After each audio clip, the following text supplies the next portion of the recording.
Narrator calm, suspenseful tone. In the early hours of a quiet October morning, a respected firefighter walked out of his home and never returned. No struggle, no signs of forced entry. Nothing stolen, just a man who vanished into the darkness, leaving behind more questions than answers. This is the unexplained disappearance of Brenden Solomon, a case that has haunted investigators for nearly a decade.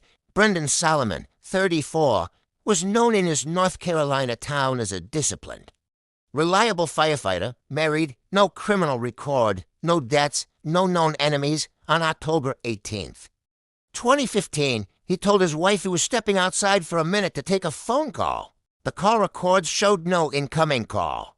He walked out wearing only a hoodie and work pants. No wallet, no keys, no phone. Security cameras showed him walking past his truck and then disappearing into the darkness of the neighborhood. And that was the last confirmed sighting. Police arrived within hours. Nothing inside the home was disturbed. No missing items. No forced entry. No sign he packed a bag. His truck was untouched, keys still hanging on the rack by the door. Strangely, the back gate to the yard was slightly open. Brenden never used that gate. It was usually locked.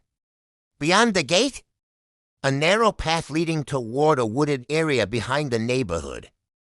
One detail puzzled investigators. Brenden owned a large German shepherd named Duke, extremely protective, trained, and alert. Yet that night, the dog did not bark not once. This suggested one of two things. Brenden willingly walked out to meet someone he trusted. Whoever approached was incredibly silent, or knew exactly how to avoid alarming the dog.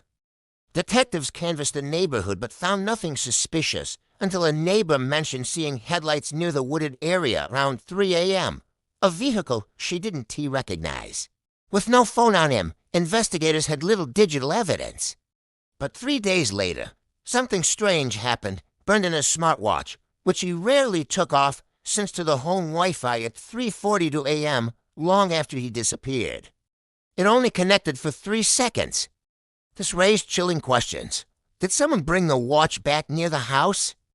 Did the watch turn on after being powered off? Was Brenden alive at that moment? Search teams swept the home, yard, neighbors' homes. Nothing. The connection was never explained. Detectives uncovered something Brenden never told his family 2 years earlier.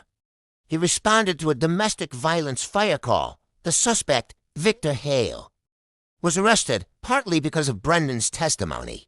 Hale was released from prison 3 weeks before Brenden disappeared. The man had made threats in the past. Police questioned him. He denied everything.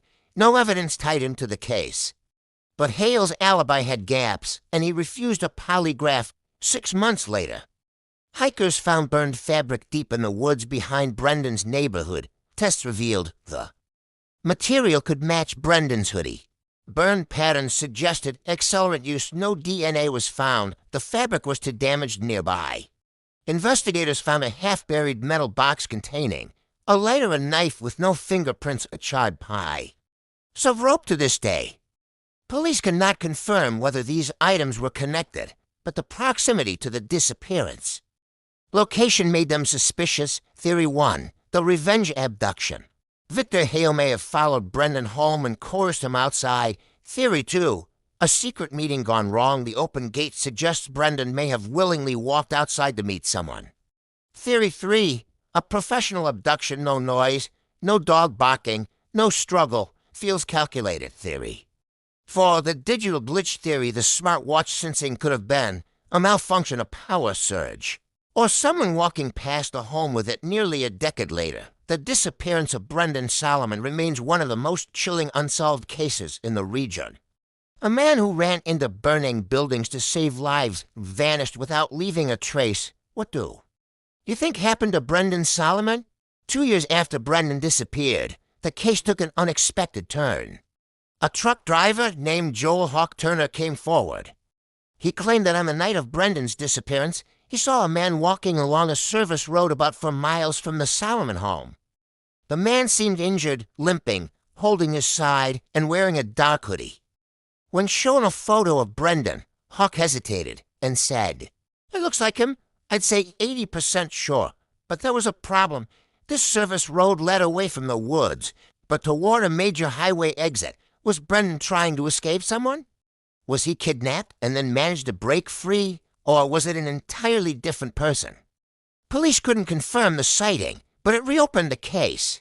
When detectives reviewed city-owned traffic cameras, they found something disturbing. At 3:11 a.m., just hours after Brenden vanished, a dark SUV with no visible plates, possibly a Chevrolet Tahoe, turned off from the highway exit onto the service road. The driver flashed the high beams twice, as if giving a signal. Then the vehicle pulled over for less than a minute. The footage was too grainy to identify the driver, but investigators noted something chilling. This was the same direction the limping man was reportedly walking toward in early 2017. Brenden's wife received a brief, terrifying voicemail, just static at first, then a faint whisper, "Help me." The voice lasted less. Then a second. The number was untraceable, bouncing through several overseas servers. Investigators couldn't confirm whether the voice belonged to Brenden. Audio specialists said the frequency distortion made analysis nearly impossible. But this wasn't the only strange communication. 3 days later, a blank envelope appeared in the Solomon mailbox. Inside was a single torn piece of paper with one handwritten sentence. He wasn't supposed to be there. No fingerprints, no DNA.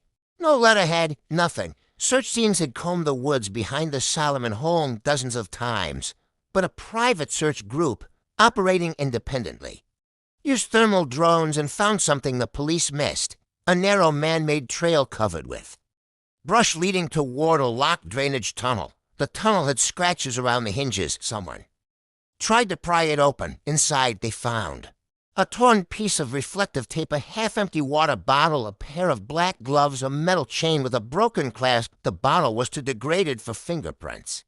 But detectives discovered the gloves were a rare brand only sold into stores within 50 miles.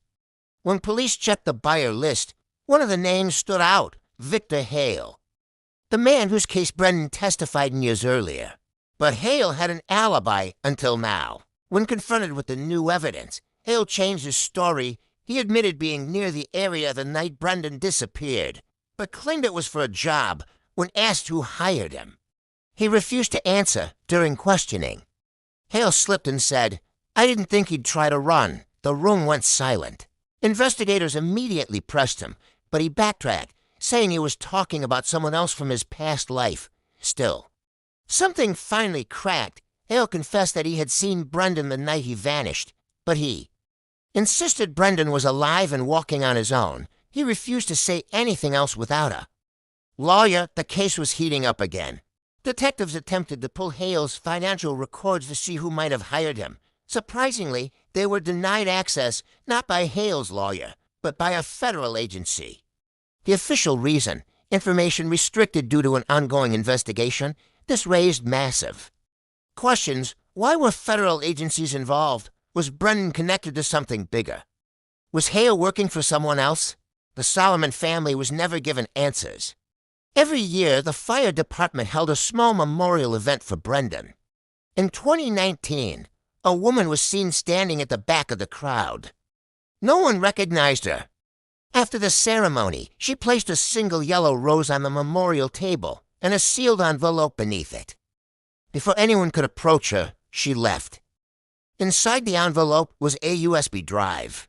On it was a short video clip filmed at night. It showed a man stumbling through woods, breathing heavily, constantly looking behind him, whispering, "Don't let them find me." The face in the video was blurred. The file metadata had been wiped clean. Experts could not confirm if it was Brenden, but the clothing matched what he wore the night he disappeared. In 2020, investigators received one last tip.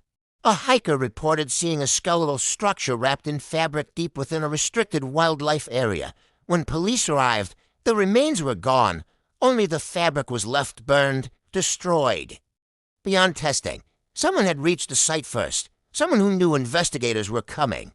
The disappearance of Brenden Solomon remains one of the most perplexing and chilling unsolved cases in America. A respected firefighter, a trusted husband. A man who simply walked outside and vanished, whether he was taken, whether he ran. or whether he became entangled in something far beyond his control. The truth remains locked away. With those who refuse to speak, was this a revenge abduction, a professional job, a federal cover-up, or something no one has yet considered? What do you believe happened to Brenden Solomon? Share your theories in the comments.